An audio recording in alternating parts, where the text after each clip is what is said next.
Okay, Success Nation, this is your host Michael Nguyen from asiansuccessmagazine.com, where successful entrepreneurs show you how they build your company and achieve success. I'm so thrilled to have Linda on today. Linda is the president of TruthCo, an independent brand consultancy crafting culturally relevant insight and brand.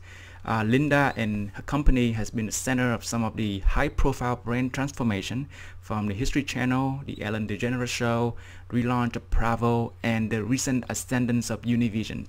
And today we have a chance to talk with her more about how she transformed Univision. So besides that, Linda was recently named Fast Company 100 Most Creative Person in Business for 2014. And Linda, I'm so glad to have you on the show. Welcome. Thank you, Michael. I'm very happy to be here. Excellent. Thank you. Linda, are you prepared to inspire?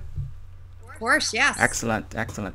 All right, thank you so much. I've just given our listener just an overview about you, Linda. So can you help us take a moment and tell us about you personally, because we want to get to know you, and then give us an overview about TruthCo.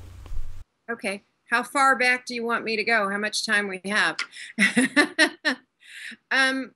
Yeah, I mean, I would say what's important to know about me maybe is for this audience, I've never really identified myself as an Asian entrepreneur, but I think that my cultural background and all the mixes of all my cultural experiences have really contributed to my effectiveness, both as a brand strategist and cultural analyst, as well as an entrepreneur.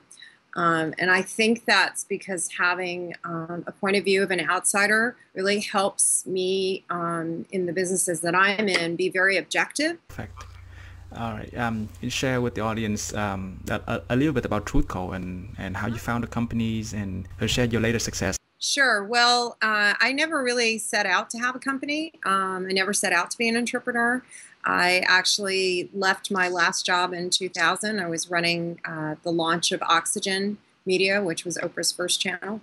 And I decided after being there that I didn't want to be at a really big company because I'm also an only child and I am used to dealing directly with the decision makers and getting stuff done right away. And it felt too bureaucratic and political for me. So I left there not knowing, I didn't have a plan. I just knew that I didn't want to be at a big company, and I just wanted to be happy in my life and have have work that really fulfilled me. So I decided to do what any self-respecting person does when they leave a big company. Is I decided to consult while I figured it out, and I didn't rule out working on staff somewhere, but I just knew it wasn't going to be a big company. I looked back at my professional experiences that I consider successful in the past, and I recognized that they were all very small companies.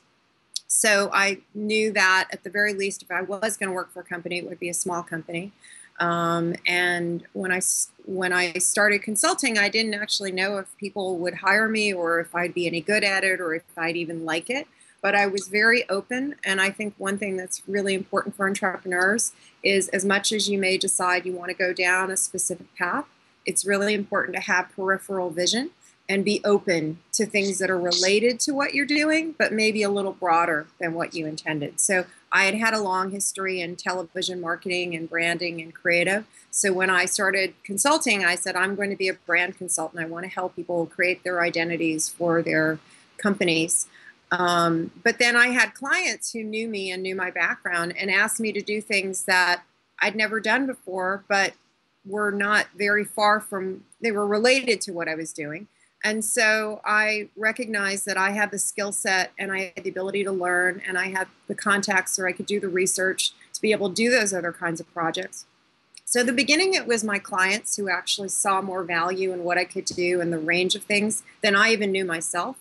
But to me, because it was related to my core idea of being a brand strategist, I didn't feel that I was going off a path. I felt like I was just broadening. And I think for an entrepreneur, that's really, really important, because sometimes other people may see opportunities that you don't realize. And if you in your heart feel that they're related to what you want to do, I think you need to be able to kind of, have that pendulum swing around your sweet spot. It's really about listening to your clients and guiding them. It's not doing whatever they say, but I mean, many times clients would come to me and ask me to do something. I said, well, actually, I can't do that. That's not something I'm good at because I didn't I only wanted to do things that I felt that were in my skill set. I said, however, I can find someone that I know through my network who I think is equally as competent or of the same caliber, and I will manage them for you. So that became a new part of my business. So we started, I was by myself, but we started just partnering with really, really great, best-in-class creative people, research people, people who did things that I didn't do, but again, were related. And so then I was always adding more value, and I was learning through the process, and I was creating great context. So for me, it's always been about, I've never had a business plan. It's always been about following my heart.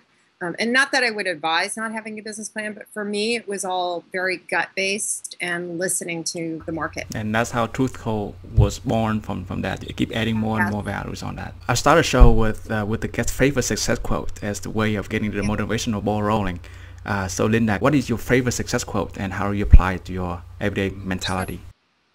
Well, the first thing I would say before I tell you my success quote is that everyone needs a fairy godmother in their work life and in their home life. And that really is a mentor, just somebody who is more experienced, who really believes in you and can give you great advice. And I try to do that for other people. But I'm very lucky to have a fairy godmother in my life who once told me something really about the time that I started Truth Co. that is really a mantra of mine for the business and for life. And that is, never make a decision based out of fear, only make a decision based out of hope. And I feel that's true for brands. I feel it's true for businesses. I feel it's true for people, that if you make a decision based on what you hope will happen and what the upside might be, it's much more positive energy and you will be more excited about it. If you make a decision, like we've all been in a situation where people say, well, if I don't do this, I'm going to be sorry. But what ends up happening in that situation is you're really not opening yourself to opportunities. You're forcing yourself into something that's going to be very negative and potentially be very destructive. And so I've actually turned down projects. I've turned down clients. I've made a lot of decisions about my business and my life that I thought were very risky, and that maybe they would threaten the life of the business, or literally turning down a very lucrative account. But I didn't feel that they were coming out of a, I didn't feel that those projects were enabling me to work out of hope. They were really, I was hanging on to them out of fear. I think it's very liberating. I also believe when one door closes like that, many doors open. So I really think hope is the best determinant for professional lives. So pretty much you base your mantra based on the abundance side. Well, I think especially for an entrepreneur, you are, so much of what it takes to have your own business is your own self-belief. And if you don't kind of orient yourself towards making decisions about your business and the people you work with and the projects you take on, towards belief in that you're doing the right thing, it's very hard at the end of the day to come home and, especially in the beginning when it's sometimes just yourself or just a small group of people, you have to have, your confidence is everything. And so anything that starts to nibble at your confidence, I encourage people to try to minimize or get rid of, because then you won't do a great job. I mean, in this world, at least in the business I'm in, you're only as good as the last project that you worked on that was a success. So you need to have success. You need to have those confidence builders so you can get more success and more confidence. So how do you feel when your work is finally recognized by Fast Company? Oh my gosh, I was amazed. I was so honored and flattered. Fast Company is a magazine and a brand that I've always looked to as being really, really innovative. And especially right now, it seems to have as a brand, a lot of traction. But I was very honored. I was also very honored to be recognized in partnership with my client, because I do believe it takes a team to build a successful brand, and everybody contributes to that. I have the great honor of being a team member for Univision, and we were able to really elevate Univision's brand to not just be a niche Spanish language brand, but to be a player in the English general entertainment market. And I think they're phenomenally smart and incredibly supportive and very aggressive businessmen and women. So again, I'm just always honored to work with them. Lovely, and congratulations again. Great work. Okay, so back in the case of Univision, how does that fit into your mantra of you make decision based on abundance and based on hope? Where were they before? Univision was, very successful, the #1 Spanish language brand. But sometimes when people are very successful, they get a little, I wouldn't say complacent, but I think they come out they sort of operate out of a place of fear, which is we're #1, we have to stay that way. And that really is actually about protecting and locking things down. So they were very uncomfortable changing things or innovating or evolving. And yet what Ruth Gaviria, who is my the marketing head at Univision and my partner on the project, what she and Randy Falco, the CEO, recognized was that the Hispanic market in the US was growing by leaps and bounds. They knew that the census statistics were going to come out with amazing figures. And we also saw the influence culturally of Hispanics in the marketplace. And so what we really tried to do was encourage the team at Univision, many people who had been there for decades and were very invested in the 50 years that they had of history and a great legacy. It's change is difficult for everybody, for humans. And so especially when you're on top, sometimes people really don't want to change. But actually, when you're on top, that's the time to change, because you have, in some cases, in some ways, if you do it badly, you have a lot to risk. But I actually think companies who are on top have much more to risk by not changing and not evolving. And we've seen it happen time and time again. So I think what was great was getting people to understand, yes, you can be #1 and try to protect your turf in the Spanish language market, or you can be #4 in the general entertainment market, which is ABC, CBS, NBC, and Univision, and hope to be #1. And if you hope to be #1, that's a more exciting battle than protecting being #1. I'm sorry, than protecting being #1 in the Spanish language, right? Does that make any sense? Oh, okay. Makes sense in my head. So well, looks like you don't have to do any persuasion anymore. I mean, that the top leader already they had the vision to innovate and change. Well, the leadership is really, really important. You're right, and Randy gets all the credit for really pushing everyone and giving them permission. But I think what's difficult is people who, and Randy was relatively new to the company at the time, but the people who had been there for years and years were very reluctant. But the great thing, and I give Randy and Ruth all the credit for this, is they really engaged everyone in the process of change. So it was less about, here's the change, everyone accept it or buy into it. And it was much more about saying, okay, we're changing, please come along with us, tell us how we can do it right. So change was not an option, right? But how we changed, there was a lot of commentary. And as we grow and change, a lot of times I'll say, look, this is inevitable. This is a change that we're making, but how would you like to see the change happen? So that the goals are very clear, but how you get there, there's a lot of input. And I think that's how Univision managed it. The article from Fast Companies, the first sentence that numero uno is the new #1, and apparently that you guys did some amazing work or magical work that to beat other network in prime time ratings. How do you feel about that success?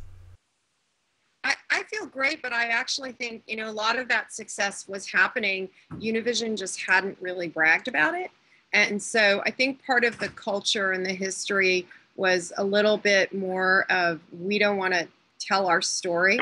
We want people just to be, they had very passionate viewers and a very loyal following, but I don't think that internally there was a culture of wanting to stake a claim or own that success.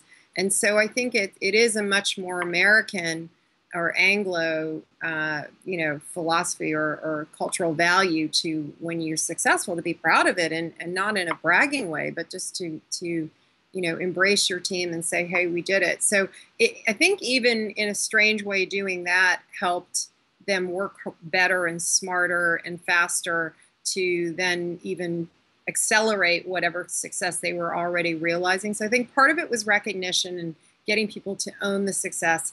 And then that kind of bleeds into people really believing it and behaving differently internally in ways that will really prolong the success. And you know, it's not always, they have their ups and downs, just like Truthco has. You know, we have our ups and downs, but I think on balance, the morale is really good, and people feel very excited about the brand and about the company. Right. It's amazing that when you mentioned that at Univision, they don't really brag about it. You know, when we live in the society, when people like keep bragging about their success, about their achievements, and Right. it's just sort of like a total different culture from Internally. You know, it was a very different culture. I mean, it was a much more almost kind of don't make too much noise, don't get noticed kind of culture. But I think, you know, part of what was interesting about the Univision project was at the time at which we were doing it was exactly reflecting the ascendance of what we refer to as bicultural, so Hispanic Americans that were second and third generation, born in the U.S., you know, really feeling likewise that they didn't want to hide and that they wanted to be excited and proud.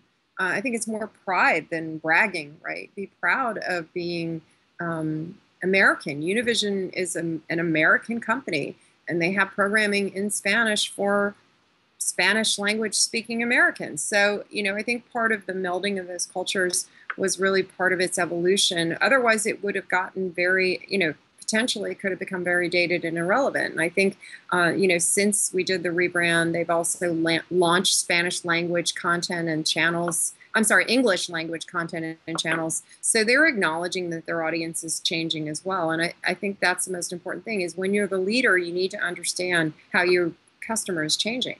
Because your customer is changing whether you like it or not. Gotcha. So throughout that project, what are some of your let's say 3 tips that you can share with the audience or with entrepreneurs, you know, or with professionals about how they can build a brand? Well, I would say the 3 tips for entrepreneurs. To me, it's always about seeing the opportunity, seeing the unseen. This is where being an outsider and having objectivity is really, really important. I think, especially if you're in the service business and you're helping other clients. I always find that my business has been driven by looking at the obvious places that other people were not looking to develop new products, new services, new clients, new markets. In the case of Univision, what we found out when we started working with them was that this Hispanic market was really influencing all of the general market experience. You have people like Pitbull who are not Latin pop stars. He's just a pop star. You know, that they're really breaking. You have J-Lo, and you've got actors like Sofia Vergara and Selena Gomez, and there's all these people that are in the pop culture that happen to be Latino, but they're not only Latino stars. And we saw the influence that was happening, and yet what we saw was that even internally there wasn't a recognition that this was a leadership position for their biculturals or the millennial Hispanics. So I think really embracing that and being advocates for what other people weren't seeing, first of all, is exciting. But it leads me to my second tip is there are a lot of people who are afraid of that. There are a lot of people who are going to tell you no, a lot of people who are going to resist when you try to elevate something that they have missed because it threatens them, right? If they haven't been watching, it makes them feel either stupid or that they're missing out on something, that they don't get anything, get something. So it's really important whenever you're an entrepreneur and you're advocating a new idea is to find supporters, find like-minded thinkers, spend your efforts focusing on the low-hanging fruit, the people who see the world the way you do first, because you will knock your head against a wall if you try to convert people in the beginning. After you brought on and enlisted those like-minded people and you can have enough success or enough case studies where you can talk about these people that you've worked with and what you've done, then you can start trying to convert people who are harder to convert. But it's what I've learned. The thing that was odd to me when I started out is I thought, I would come up with a new product or an idea, and it was so obvious to me that I just thought if I told people about it, they'd want it. But I realize it's not that easy, that people actually are very afraid to take up a good idea. There's a lot of fear with a new idea that's a good idea. There's still even a lot of fear. It's an education process. So again, I think as an entrepreneur, starting out, finding out who your advocates can be for your idea first, building a strong base there, and then start converting people. That's a lesson I've learned. And that's true with Univision too. Like, we had to find the people internally who were the change agents. And I do a lot of work with organizational culture change when they're trying, like, I have a new president in, or they have something new and they have to change the way everybody thinks. The first thing I try to do is have the team identify who are the change agents, the people who are really going to drive change. Get them on the front lines, excited, engaged, enlisted. And then the other people will follow. Excellent. On your first point, find the unseen. Find the unseen. One of the challenges that people had is that they 100% spend time with the business, or they got engaged so much in the time they don't see the unseen. What are your recommendations so that they can see the unseen? I mean, bring in a new expert or something like that? Yeah, well, I think the hardest thing is to maintain objectivity in a company. So I would say either, you can engage a consultant like myself, because that is our job, is to be objective. Or, even we did a project for one of the theme parks, and they're trying to bring in more Hispanic millennials. And, I recommended that, because there aren't a lot of people, Hispanic millennials on staff. I said, find somebody. Well, first of all, they should hire people. That's a whole nother story. You should hire people with different perspectives so that you have that. But if you can't do that, find someone or engage somebody or recruit somebody and go have the consumer experience or the customer experience with that person, so you can see things through their eyes. That's the most part. We as humans can't recognize our own biases. We need someone to point them out to us. So I think if you can't have that outsider perspective on your own, you need to enlist someone who you trust and who trusts you, who can share that with you. But I think the first step is recognizing that a person cannot be objective on their own, that you need other voices to help you do that. I mean, the thing that's interesting about what I've learned, and oddly enough, I've done more work in the Hispanic space than I have in the Asian space. But part of that, I think, is because I have a very multicultural background. They call me the China Latina at Univision. It's like weird. I'm part Hispanic. But I think part of what I found about recruiting is a lot of people will say, when I talk to people who manage HR, and they'll say, well, that we try to have a diverse workforce, but there's no good candidates out there. And I think the issue is, yeah, there's no good diverse candidates that think like a white person. That's not why you're hiring them. You want to hire an African-American candidate that thinks like an African-American or Hispanic or an Asian that thinks like that, because they think differently, not because they think the same. And so I think that all the hiring practices really need to be reviewed. Excellent. So you bring the level of diversity into the company to increase the possibilities to see the unseen. Yes, absolutely. I see. Well said. On your second point, you said find the change agent. Yes. How do you persuade them? Because they've been doing with what they're doing for a long time. Well, the change agents typically come in two forms. One, in a meeting, like I'll run a brand meeting, and it will be very clear from their body language, from their engagement, from how they speak, that they embrace change. They get excited. They get very animated. They have a lot of ideas. So those people are self-evident. The other kind of change agent I find, and this is really interesting, is sometimes somebody that has been undervalued by the company, somebody who hasn't really agreed with the way the company has been going, so typically kind of shuts down, just keeps their head down, just does their work. And then you find sometimes when you present them with a new paradigm of a brand, that they become, they illuminate.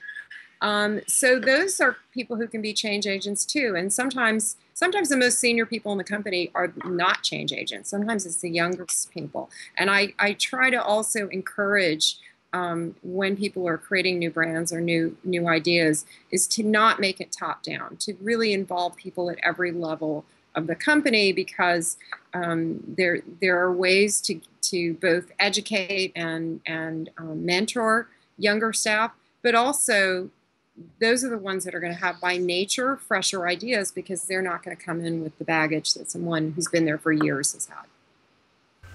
I came across another article from yours. You saying that you forbid your client mentioning relevance and authenticity.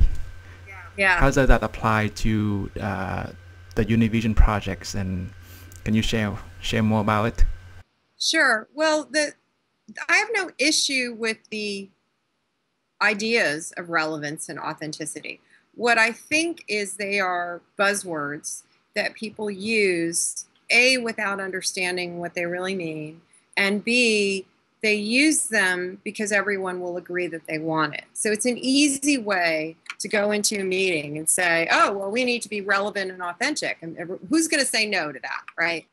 Who's going to say no to that? So it's like if I say, okay, I'm giving out free money, nobody's going to say no to that. So it's never controversial to say, let's be relevant or let's be authentic. That's never a problem. So actually, nothing actually happens as a result of. There's no there's no action item that happens when you say we want the brand to be relevant or authentic, unless you're like me who says, well, what do you mean by relevant or authentic? The work that my cultural analysis team does is we look at what's going on in culture, and then we look at our clients' products and content, and we can identify if they're relevant or authentic by just seeing where the dots cross. So unless you're committed to really analyzing and being critical about how relevant or authentic you are, you really shouldn't use the word. So in other words, you use another dimension of cultures to really look into relevance and authenticity. Yeah. That's why you keep mentioning about the cultural analysis. Well, relevance is a relationship between what you're looking at and what you know.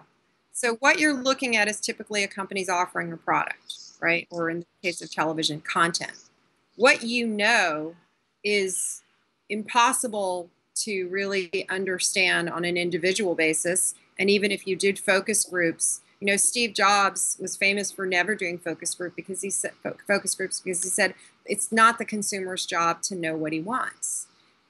You know, humans are notoriously unreliable. If you ask somebody, do you like this? Today they might say yes, tomorrow they might say no, depending on how they feel, depending on the context. So, you know, focus groups are a data point, but they're not direct. They're directive, but they're not prescriptive.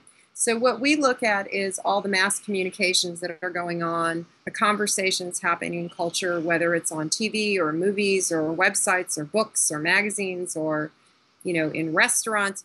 What is the common, you know, culture is just the shared common knowledge that people have. So what we do is map what is this about a topic. In the case of Univision, it was about Hispanics in America. What is sort of the generally accepted cultural knowledge that audience has about themselves and how they're represented? And then how does that connect or disconnect with the content?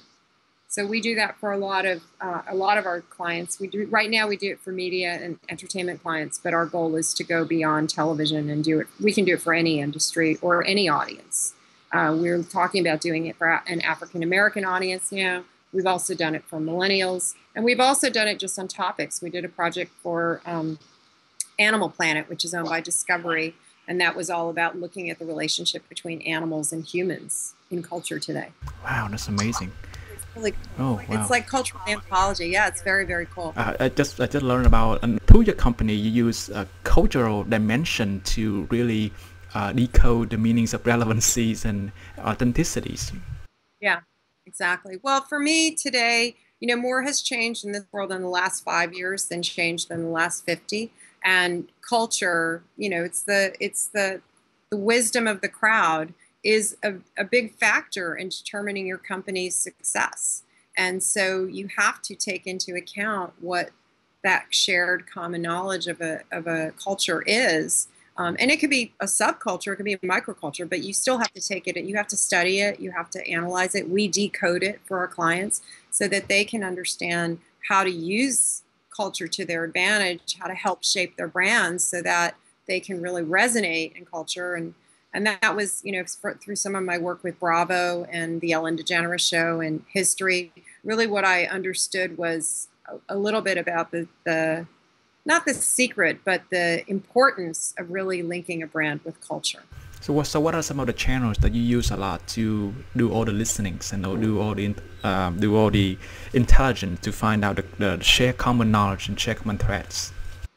Right. Well, typically we look at mass media. So we have a team of analysts who are trained semiotic brand analysts. They look at mass media, so that's television, film, print, radio, social media, whatever is publicly available. And because now we can all access everything on the internet, it's very easy. But we also look at, things that are published. We look at commercials. We look at, when we did the project on animals, we went to zoos, we went to pet stores, we went to dog runs. It's really observing how consumers interact with all these messaging codes and cues, how information and meaning is presented. Because it's actually interesting, I use an Asian reference when I'm explaining what we're doing, in the sense that, we don't look at the obvious things that anybody could look at. We try to look at the meaning and the subtext. So in the way that we use codes and cues, in the way that the color red in Western culture, if you see red on the street, you're supposed to stop, or red can mean hot, or in February, red can mean Valentine's Day and romance. But in Asian culture, we know, what red stands for. What does red stand for in Asian culture? Happiness, weddings. And in China, it's prosperity. Yeah, it's prosperity.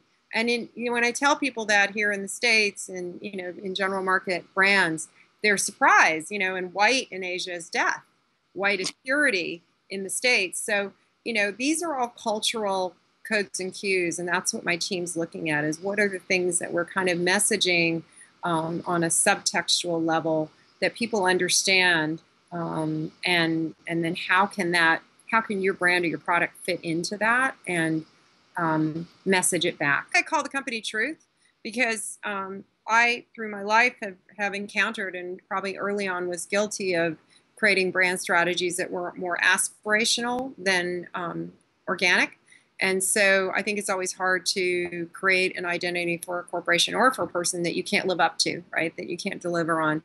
So what I always try to do is create something that's what I call the window in the mirror, that it's aspirational enough that there's room to grow, but it's a mirror in that it's reflective of who your truth is, who you really are.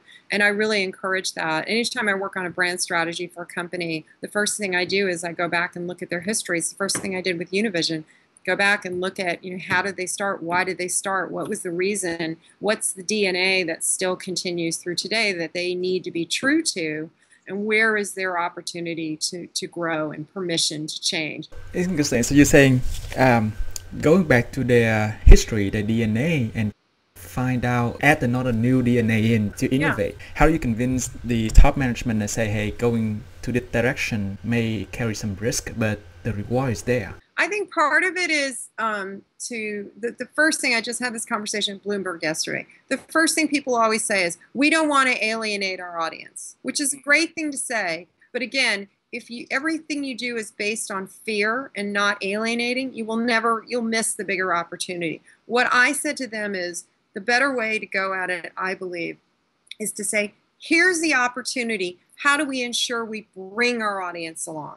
And so for me, the best example that I always use, the classic example, is Target. So Target, when they rebranded in 15, 20 years ago, my mom was a diehard Target shopper because she liked getting cheap laundry detergent. She wanted a good price. But it was not a place as an adult that I ever shopped.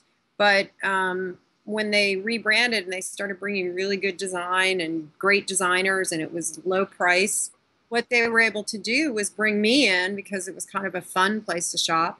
My mom still bought the cheap laundry detergent, but now she thought it was a really cool place to shop.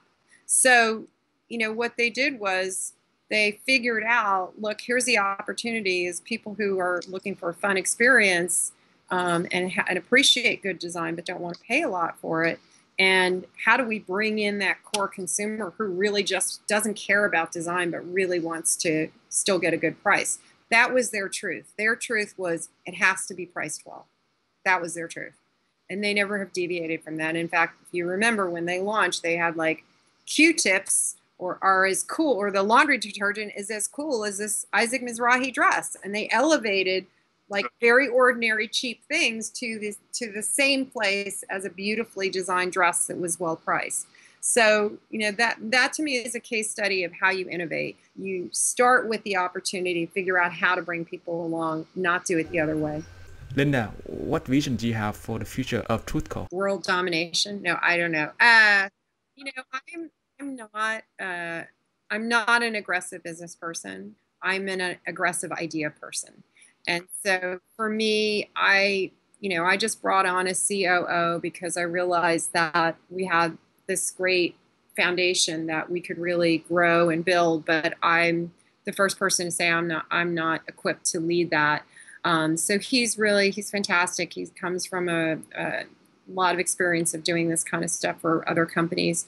So he's really taking over the day-to-day, and my goal is that we run a really efficient operation and set the standards and become thought leaders in whatever industry we go into. So our goal is really to move outside of the television industry, and we'd love to work in fashion or retail, cosmetics, hospitality, food. Those are some areas we've dipped our toes in, but a lot in digital. We'd love to do more. I mean, digital is sort of a natural because so much of content now is digital. But yeah, I mean, we're just always looking for opportunities. And my thing is, our vision statement is to always matter. Our feeling is our goal is to be relevant. To use that word, to be plugged in with what's going, and to know what relevance means and how you measure it and all that, but to also have, to do things that are important, not just follow trip. We don't do trend spotting. We don't do forecasting. We're looking at things that are important to culture, because we're great humanists. We believe in culture and the advancement of humanity. I'm curious, in your work, in your line of work, do you use any sort of internet resources like Evernote that you use often or you're in love with? We would not survive without Dropbox, for sure. Love Dropbox. Dropbox is awesome. I haven't used Evernote, but everybody tells me I should, so I'll have to look into that. I just did download the Microsoft Suite for iPad, which is okay. It's not great, but I think all of those are okay. But I think Evernote does some of those same things. I also swear by, and I wish I had a piece of Turbo Scan, which is a great app. It's a scanning app. It's $1.99, and I wish I had like a dime for every time I recommended it, because I've recommended Turbo Scan. Turbo Scan. You do not need a scanner. You will never touch a scanner again. You can scan like giant photos, legal documents. It's so easy and so fast. I do all my receipts on TurboScan. I also, in New York and traveling in LA and elsewhere, cannot live without Uber. I love Uber. Amazing company. And what else? We use Gmail, which is okay. Again, I'm like, it's okay. But it's good to keep, and we have a virtual office, so just trying to keep tabs on everybody is important for us. Virtual office, is that? Yeah.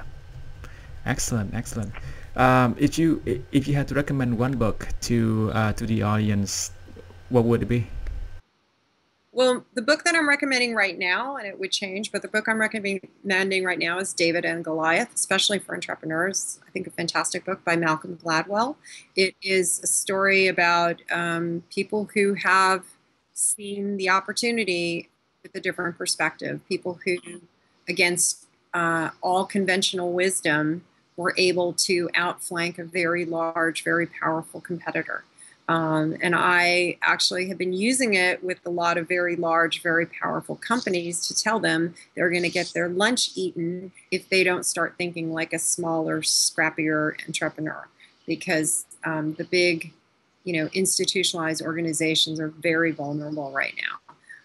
So I've been really using it to, as much as I preach hope, I've been using it to scare my clients, but to scare them into seeing that they have to take a hopeful approach. Because part of the reason they're so big and institutionalized is because they do operate out of fear. They're trying to protect what they have rather than break it apart and invent something for the future. I really truly enjoy listening to your stories and your journeys, and you just one inspirational story for me. So give Success Nation one parting piece of guidance and share the best way we can find you, and then we can say goodbye. Life is what happens when you're busy making other plans. So, I think it's important, like I said, for an entrepreneur to be very open, and you can set out on a path. I do really feel like you can't try to control your destiny, but I think you can certainly point in a direction. That's really important. And then you can follow me on Twitter at LindaOng100, Instagram, I think I'm LinPix100, and the company Twitter feed is at Team Truth Co. Excellent. Linda, thanks again for